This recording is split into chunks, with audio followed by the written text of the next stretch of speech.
عقل مند بیوی۔ ایک کسان کے پاس کھیتی باڑی کے لیے 2 بھینسیں تھیں۔ ایک دفعہ وہ کھیتی باڑی کر رہا تھا کہ ایک شیر آ گیا۔ صحت مند بھینسیں دیکھ کر اس کے منہ میں پانی آ گیا۔ شیر بھوکا تھا۔ کھیت میں آتے ہی اس نے کسان سے کہا کہ وہ اس علاقے کا بادشاہ ہے، اسے یہ دونوں بھینسیں کھانے کے لیے دو۔ کسان بزدل تھا، وہ خوف سے تھر تھر کانپنے لگا۔ پھر بھی اس نے ہمت کر کے شیر سے کہا کہ یہ بھینسیں اس کی زمین کے مالک نے اس کو دی ہیں اور وہ ان بھینسوں کے بغیر کھیتی باڑی نہیں کر سکتا۔ شیر یہ سن کر بہت غصہ ہوا تو کسان نے کہا کہ گھر میں اس کی بیوی کے پاس ایک موٹی تازی گائے ہے، وہ اسے دے دے گا اگر شیر اس کی بھینسیں نہیں کھائے گا۔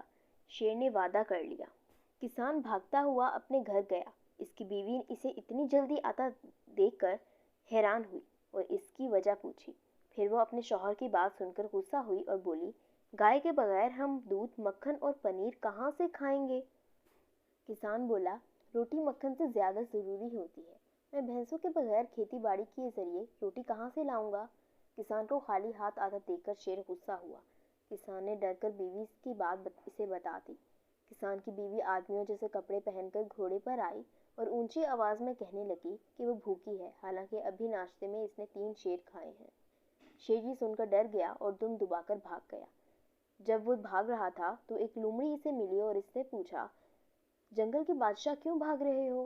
شیر بولا، ایک بھوکا گھڑ سوار ناشتے میں 3 شیر کھا گیا تھا، پھر بھی بھوکا ہے، لہٰذا وہ اس سے جان بچا کر بھاگ رہا ہے۔ لومڑی کی سن کر ہنسی اور بولی، اے میرے بے وقوف بادشاہ، وہ کسان کی بیوی تھی جس نے آدمیوں کے کپڑے پہنے ہوئے تھے، کیا آپ نے اس کے لمبے لمبے بال نہیں دیکھے؟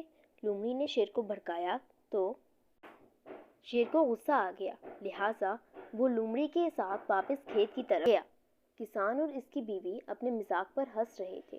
جیسے ہی انہوں نے دونوں کو دیکھا، کسان کی بیوی نے لومڑی کا شکریہ ادا کرتے ہوئے کہا کہ اچھا ہوا تم شیر کو لے آئیں، مجھے سخت بھوک لگی تھی۔